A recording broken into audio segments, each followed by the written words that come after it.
Welcome to the Cyber Cognition Podcast, a show that seeks to understand the future and the increasingly complicated relationship between society and technology.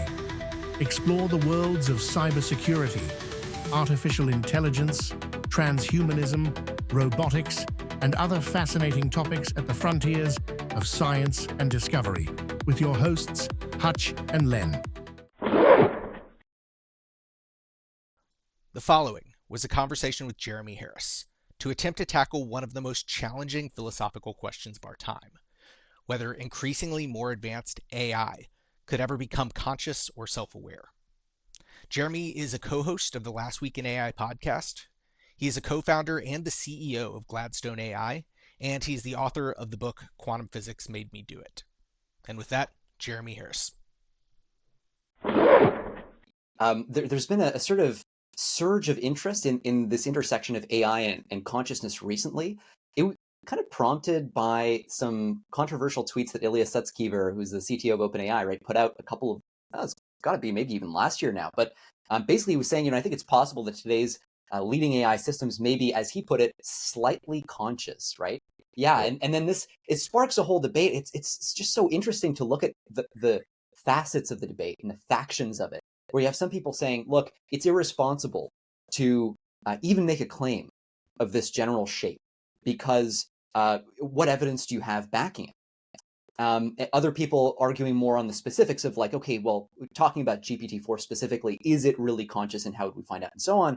I'm always intrigued. Jeff Hinton even weighed in on this at one point saying, look, I really don't know. At the end of the day, the problem is I can't currently prove if you, Hutch, or any of the listeners, or anybody else is conscious. We simply do not have a test for that because all of science, it rests on this implicit assumption of objectivity, of the ability to I can show you my experiment and you can show me yours, and we can all agree on what the outcomes were.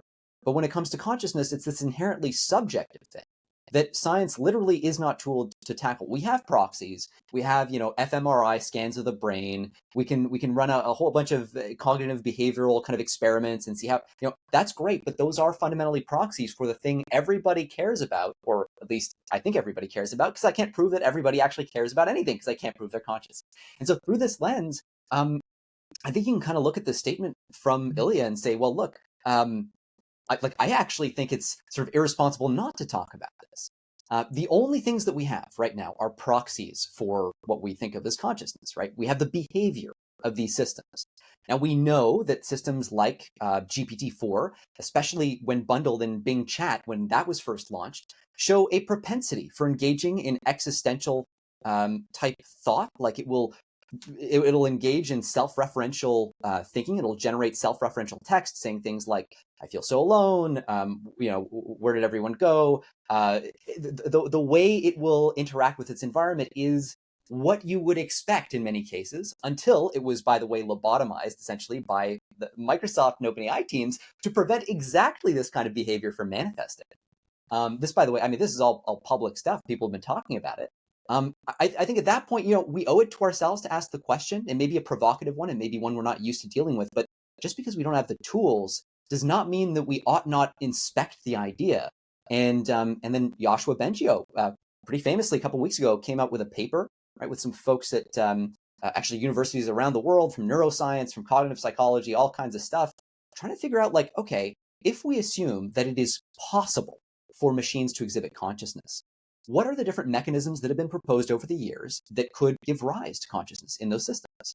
And then he kind of goes through the list, and there are, I don't know, about a dozen or half a dozen of these kind of different theories. And the conclusion is look, there's no one AI system right now that embodies all of these properties. And Is this paper where they discuss recurrence is something that you would expect within consciousness? And I saw that one. It was a fantastic paper.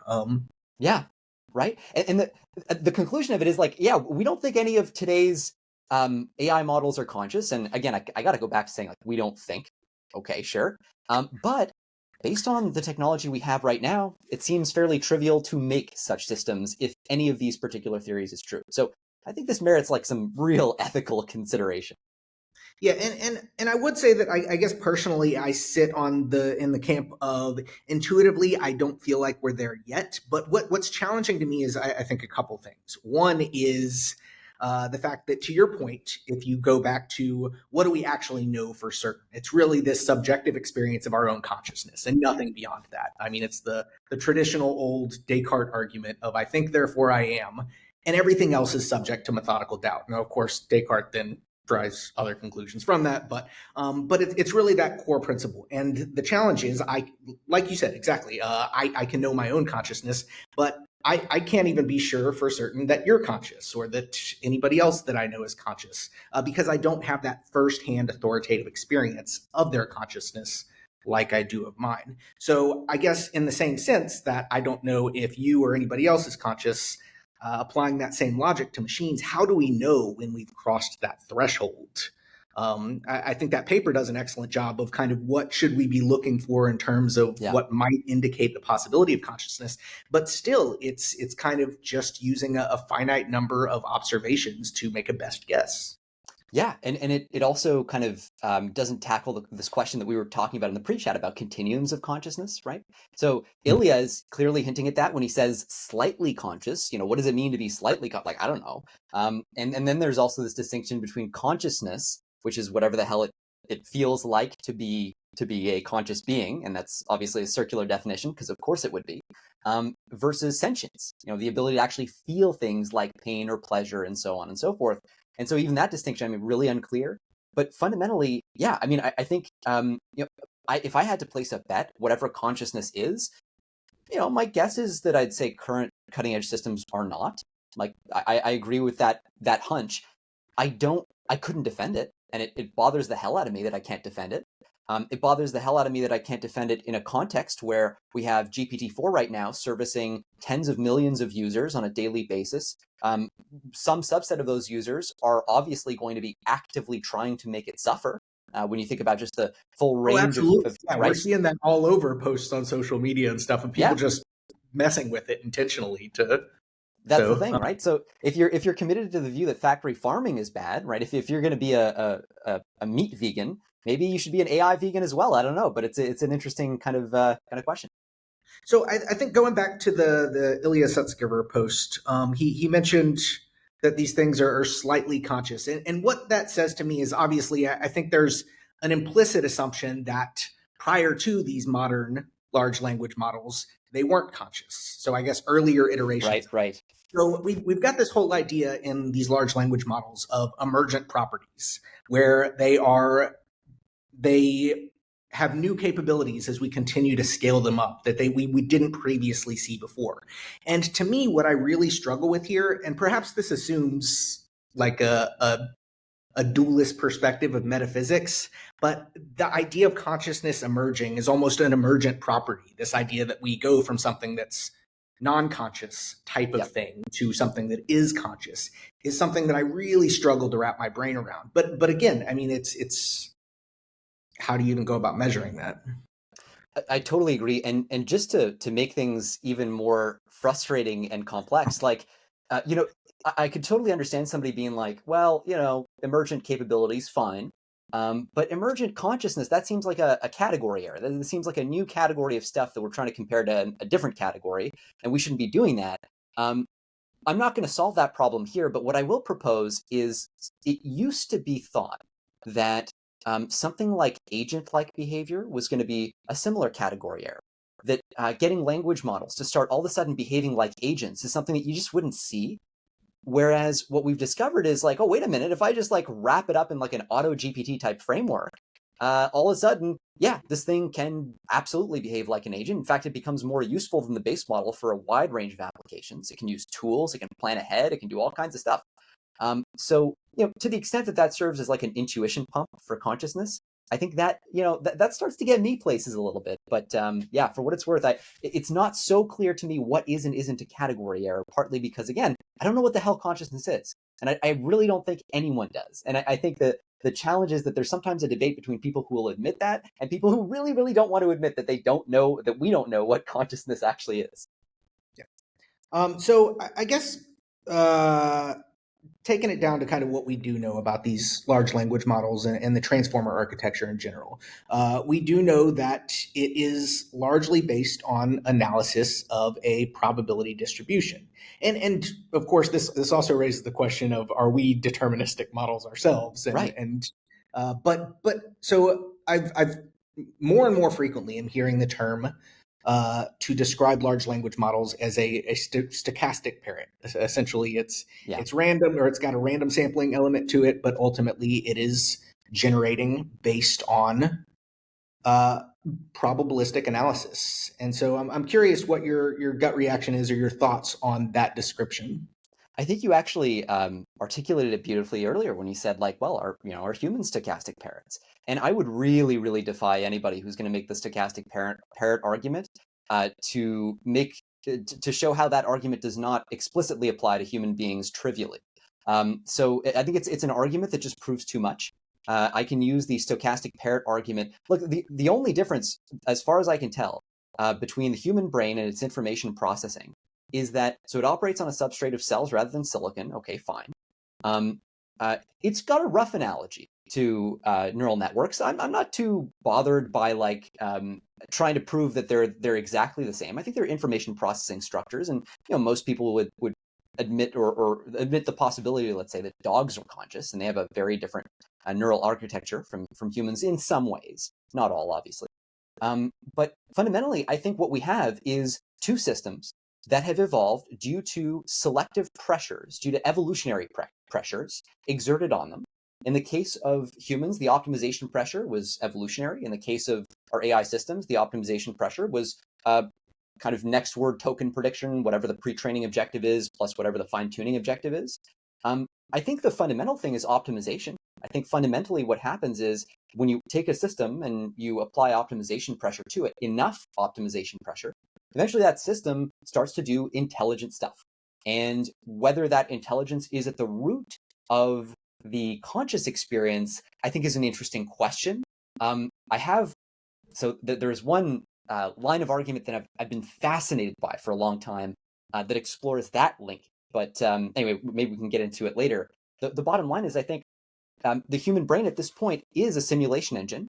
Just like GPT-4 is a simulation engine, you prompt it a certain way, and essentially you're reaching into a population of agents, picking out an agent and instantiating it. We can do the same thing. We can do impressions of people based on the training data that we've received. If I ask you to behave yourself, you're going to do an impression of somebody who's a more kind of upstanding citizen with better table manners than you might otherwise. And likewise, if I ask you to behave like a rowdy, jackass, you're going to do an impression of somebody else. You have it within you to simulate these. Yeah.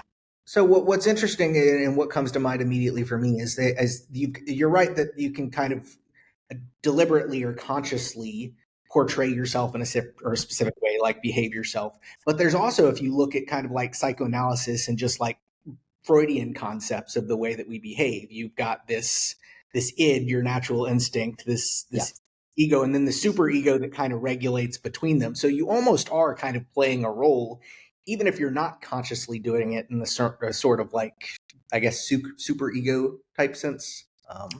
Yeah, and I think, so two things about that. One, that speaks to the particular biology of the human brain, potentially. Because one ingredient that you might identify with some aspects of Freud's theory is the distinction between the limbic system and the cortex. So, and these are bad abstractions, right? There are people who will say the limbic system is not kind of a thing, but roughly speaking, let's think of it as a thing just for simplicity. Basically, it's like the reptile brain in some sense. The bottom of the brainstem part of your brain that deals with dopamine, deals with serotonin and endorphins, that sort of thing. This is the part of your brain that is shared, or at least structurally seems very similar to features of reptilian brains and so on. And then you have the cortex that does the higher reasoning operations, and then there's an interaction between the two of them. You can sort of identify those in some ways with like the ego, the id, the superego, and all that jazz. I think that the Freudian picture is maybe an emergent manifestation of like some of those interactions, which therefore you may not see in an AI system, but it may also reflect a more fundamental reality, which is something like if you've ever heard of Gödel's incompleteness theorem. So this is kind of like a mathematical proof essentially, very roughly, that shows you that a system cannot within itself prove its self-consistency. It's the tip of a very deep iceberg, but basically it's gesturing at the idea that your brain will never be able to predict its own behavior. In other words, you'll never be able to fully understand yourself. Why? Because in order to do that, you would have to simulate your brain. Now, you can't simulate your brain with your brain because your brain only has as much simulation capacity as your brain has. So you would need an external machine. So let's say you say, okay, great, I'll hook myself up to an external machine. But now you plus the external machine is the new system. You can't simulate that system's behavior without, and so on and so forth. And so there's this kind of like inherent latent guarantee of some level of unprocessable, uninterpretable behavior happening within a system, where within the system, you'll never be able to fully understand your own function. You need to kind of step from outside. You need to have extra compute resources, extra kind of model capacity to actually simulate that system. And I think that's a lot of sort of what Freud is implicitly trying to kind of grope in the dark as he formulates his theory. And anyway, that would be part of what I'd suggest is also true of AI systems.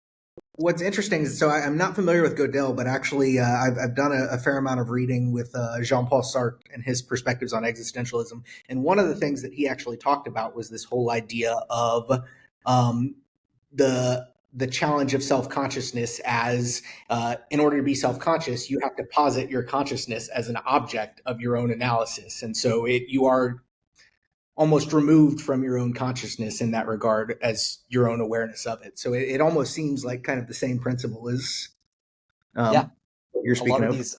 A lot of these ideas I think are related, and I don't think it's a coincidence that humans have had such trouble trying to wrestle with them, because every time we do, we're applying a sample size of one because we only have one consciousness, and also we're applying our finite brain capacity, which almost by definition cannot accommodate our own brain. We can't load our brain into RAM because it's circular. So I guess to bring it to another kind of interesting figure that's been involved in this consciousness debate, Blake Lemoine. So for anybody that doesn't know, this was the AI ethicist who recently leaked transcripts. And I say recently, this was actually a few months before the release of ChatGPT. So before it was really a massive public discussion. But he leaked transcripts that he had with their Lambda large language model system and basically declared to the world that Google has a sentient AI. What's interesting about Blake is, and I think he was a little bit, I guess, ahead of his time or ahead of the discussion. He largely kind of got this public perception of kind of the village lunatic. And I guess a couple things about Blake from my perspective is he's actually a very intelligent guy if you look at some of the blogs that he's written and some of the ways that he goes about thinking about this stuff. I don't necessarily agree with his final conclusion. Like I said, at least from my personal perspective, my current inclination is that we're probably not at consciousness yet. But that being said, it's hard to. He does make some very good arguments. I mean, if you look at what he presents in his blog, he really makes an argument on. What's that? I'm so sorry. It cut out for a bit there. You're back. Sorry about that. Okay, no worries. So yeah, what I was saying is Blake's argument really came down to two things. It was the first argument was kind of what we've already talked about, that solipsism perspective of I can't know anything but my own consciousness. And so and really this is the same argument that Turing made in his original paper. And then, of course, his second step in his argument is, well, in absence of any way to affirmatively confirm one way or another, is this thing conscious or isn't, I apply the Turing test. And I don't think that many people would disagree that our current large language models can pass the Turing test. Yeah, I think that points to this challenge of moving goalposts, which has been the manifestation, I think, of all this. Like, fundamentally, I think at a gut level, humans are just always going to deny the possibility of machines being conscious at every incremental stage, just because we can't relate to them. We have this fundamental problem of when we cannot relate to a system, we immediately assume that it's not conscious. I have a whole thing about this, but that I'm going to park. It's very tempting to dive into it. But the bottom line is, I think when you face that paradigm and you end up seeing these things as mundane, when you know how they work, when you know that they're a glorified autocomplete system, you have this impulse to kind of say, oh, okay, well, whatever, this is a glorified autocomplete system. Well, humans are glorified reproductive engines. I hate to tell you, that's the evolutionary pressure that was applied to it. I mean, optimization function. Yeah, I mean, like in a very real sense, every one of our organs is a sex organ, is a reproductive organ. That is what we were bred for by evolution. And it just so happens that instrumental to that process is the learning of how to orient yourself in the world, how to collect resources, how to power seek. This gets us to AI safety stuff, but possibly also consciousness. It's unclear. It seems that humans have consciousness. Again, I think I do. Yeah, so I think a lot of these things. So am I interpreting this right? Reproduction as the loss function, and then everything else is intermediary goals that are established by us to get there? Yes, actually, but with a little twist, which is that this twist actually is interesting in that it shows us how hard controlling AI systems may prove to be. So evolution has bred us to be reproductive engines. That's what it does, right? But at some point, fairly recently along the line, we internalized an objective that was slightly different from the evolutionary objective. For a long time, the objective of propagate your genes was totally correlated to the kinds of things that humans wanted to do. But as we got more and more resources, we started to realize, wait a minute, we've internalized a different objective. We now do things like invent contraceptives. We now do things like have priests who practice abstinence. We do things that are absolutely lost function. Absolutely. If we were optimizing for reproduction, every male on planet Earth would be lining up at the nearest sperm donation clinic to donate to their heart's content because they don't have to expend any resources to raise those offspring. That's just pure genetic, icing on the cake. Now, what this shows is that it is possible for a system to be subject to learning pressure, but that the lessons that system internalizes are actually different. The inner objectives that system internalizes turn out to be different. This is the problem of so-called inner alignment.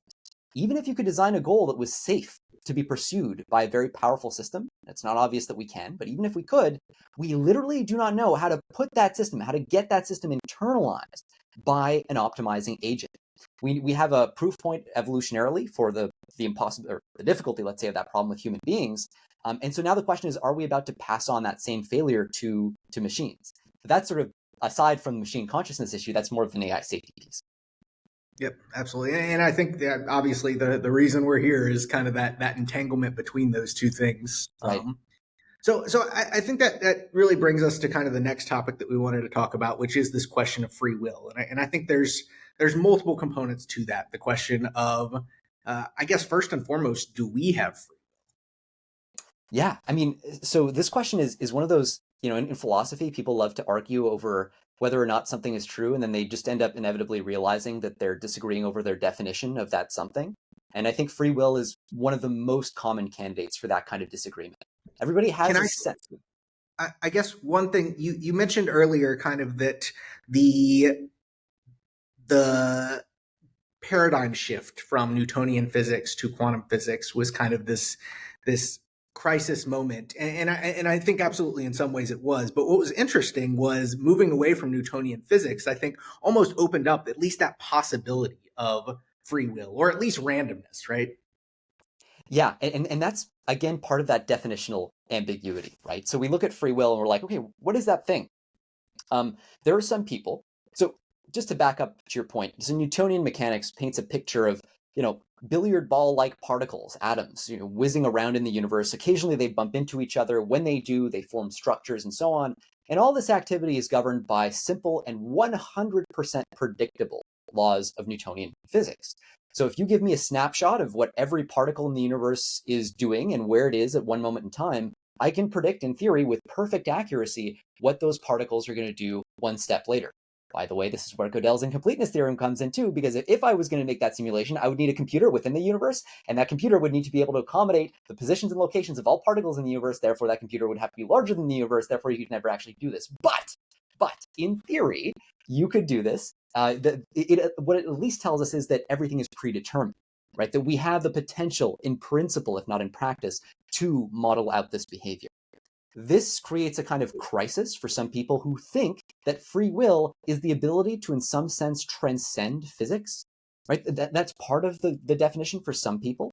It's a particularly popular definition among religiously oriented people, where you tend to think of divine intervention in some form, or divine involvement, or the divinity of the human soul as being that thing which allows humanity to transcend laws of physics, to think, so to speak, for itself in a meaningful sense. Whereas what this physics tells us is, if it is true that humans are made of these same billiard ball-like particles, then all of our actions are predetermined. In some sense, I'm no more in control of what I do than a rock is in control of what it will do next. Therefore, whatever properties, metaphysical properties apply to the rock must also apply to me. That's sort of like the line of argument here. And that line of argument remains valid for some interpretations of quantum mechanics. So that possible truth is preserved in some of the versions of quantum mechanics that have survived the test of time. It isn't in others. In others, what we have is this element of randomness that seems to also occasionally just interrupt the otherwise perfectly predictable goings-on in the universe. So you can just, for brevity's sake, we can imagine billiard ball-like particles whizzing around, and every once in a while, they'll just kind of unpredictably jostle in one direction or another. That's roughly the kind of randomness we get from quantum physics. The problem is, the argument then is made, well, look, okay, maybe this randomness opens up a possible way for human free will to assert itself. Maybe the randomness is the origin of free will. Now, this faces, I think, ultimately the same problem, right? Okay, so my behavior is random. So, I have no more control over it than if it were deterministic. It's just that it's not predictable. Some people feel that randomness is helpful in some ways. I tend not to. At least it doesn't scratch my itch for what I think people mean when they say free will. But again, I'm trying to psychoanalyze people from a distance, so it's not going to be true for everyone. And so the last piece is, what if human consciousness is this ephemeral, non-physical, transcendent property of the universe that has yet to be accounted for somewhere in our math, somewhere in our equations, and that somehow that human consciousness is able to control these random outcomes in ways that we can't consciously perceive, but that nonetheless are expressed as kind of, the free-willing actions of truly autonomous human agents. And that's a perspective that people like Amit Goswami and Deepak Chopra tend to prefer. I think it certainly is consistent with the data that we have on quantum physics. I just think that it involves adding an additional set of axioms to the theory that we have no need for if we have simpler versions of the theory that predict everything we see around us just as well. So I think on that basis, I'm tempted to throw it away, but it's more legitimate than many physicists think. When you actually dig in to those consciousness first interpretations, you find a lot of there that you might not have expected if you're a sort of secular minded person like me. Yeah, and I think people have a natural tendency, regardless of whether they're looking into kind of fundamental principles or not, of wanting to prefer this idea of free will, right? I mean, I going back to the movie The Matrix, they asked Neo kind of, do you have free will? And he said, yes, because I don't like the idea of me not being in control of my own destiny. And I think that's so natural to the human experience that even if it didn't exist, I still think the broad perspective would be kind of, I am in control of my own future. The things that I do are not yes, and necessary conclusion of. No, I totally agree. And I think this is where, if you're looking for a place where the sort of meditative practice starts to come into play, starts to become actually quite interesting, I think this is it. Like, one of the things, so just to walk you through, I mean, the kind of, everyone has a different path in this, but, this is a really quick overview of, I think, how it ties in. If you've ever sat alone with, trying to pay attention to the feeling of your breath as it moves in and out of the tip of your nose, let's say, which is a standard kind of mindfulness thing. One of the very first things that you'll realize is that you literally can't do it.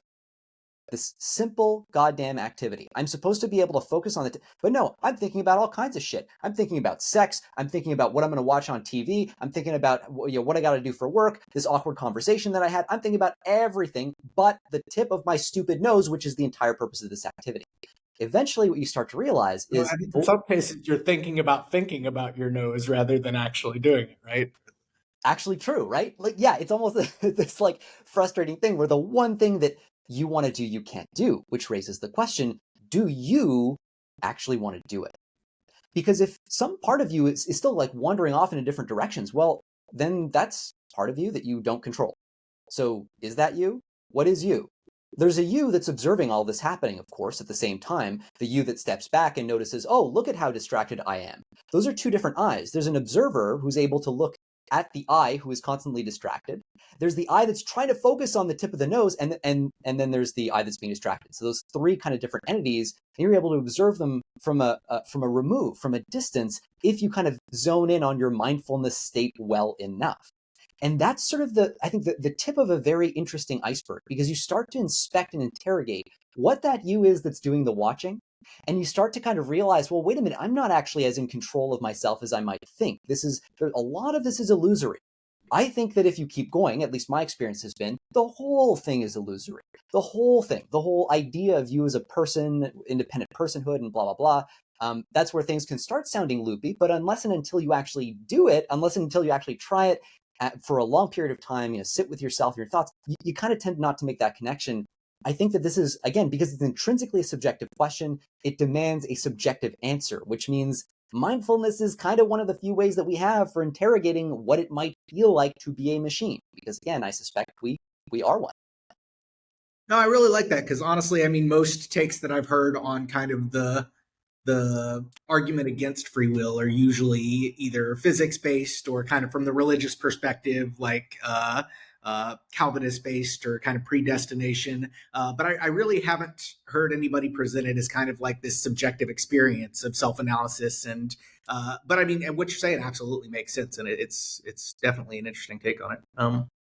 So I guess this brings us to, so I guess we haven't fully solved the question of do we have free will or do we not, which I think makes it even more challenging to really approach this question of, so we're seeing more of these autonomous agents in AI. Yeah. I think that there is definitely an argument for the way that these are built. They're built on probabilistic large language models that probability informs kind of output language that indicates or is used as a baseline for decision. Yeah. And then I think in most cases, kind of what I've seen is informing the model of how to interact with various different APIs in order to have some kind of interaction with the real world. I think increasingly we're going to see that move into like the actual physical world, but right now, largely kind of interacting with the cyber world. But I guess the question becomes, regardless of whether you call that free will or not, is that something similar to what we experience as far as choice as humans? Yeah, and I think this is, I think fundamentally yes, because in my picture of the world, which could very well be wrong, everything is about optimization. At the end of the day, we have structures, interesting structures that are formed by optimization pressures. The earliest ones are formed by direct evolutionary pressure. And now the machines that we're building are formed by the pressure that results from the objectives that humans have internalized, which, as we just finished talking about earlier, are different from the evolutionary objectives. Humans want things that will allow us to explore the world. Yes, have sex, but have food, think, make art, all kinds of weird things that used to be correlated with reproduction, but now are decorrelated because we have enough raw compute to kind of like spin them out into their own thing. That's a whole other thing. But the bottom line is, once you apply optimization pressure on a thing, that thing develops a form of intelligence in the limit. I think that's almost a law of physics in our universe anyway. So in that sense, I think that we are made of the same stuff fundamentally as Auto GPT with whatever backend you use. And I think that we ought not write off the possibility of things like, if we think free will applies to humans, I don't, but if you think it applies to humans, then and if you think that free will does not involve transcending the laws of physics themselves, which some people do, then I think you ought to think that Auto GPT can have free will. Any definition of free will that doesn't assume like a literal soul for human beings that is independent of and transcends the laws of physics, and occasionally just like interrupts the Schrodinger equation progression of activity in the universe. Any kind of naturalistic definition of free will, I think, has to apply equally well to machines as it does to human beings. So, and I think that is a Fascinating assertion because of what it implies. If we think about that, if we take that assumption of the way that we make decisions is not, or is something comparable to the way that autonomous AI systems do, what does that say about AI ethics, and what are the implications of that?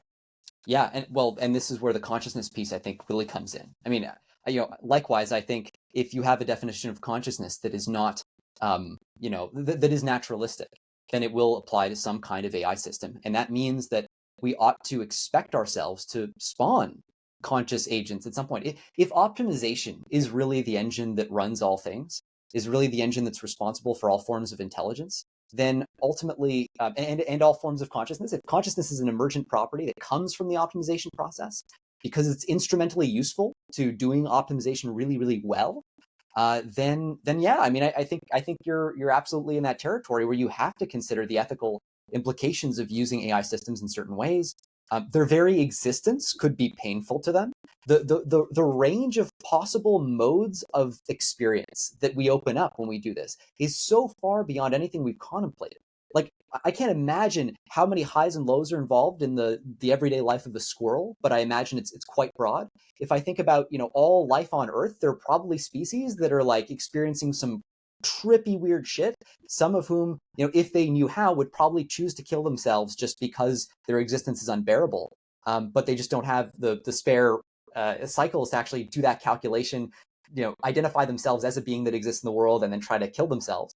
I think likewise, AI systems are going to fall in that category, and it does no use to say like we ought to try to prevent them from experiencing bad things. We have no idea how to do that, but we certainly ought to be thinking about just the implications of that. There should be lines of conscious research effort, I think, at the frontier labs themselves, designed to explore these possibilities.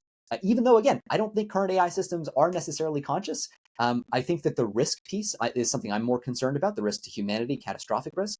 I just think that it should be like reasonable, like conversation within the Overton window of allowable topics at a between in good company, so to speak. You should be able to talk about this topic without sounding insane, because I think, frankly, it is water cooler conversation at the world's top labs today already. This has been another episode of the Cybercognition Podcast. If you enjoyed this show, don't forget to like, comment, and subscribe. And check out other shows on the Cyber Circus Network for the best in cyber entertainment and the greatest show on Earth.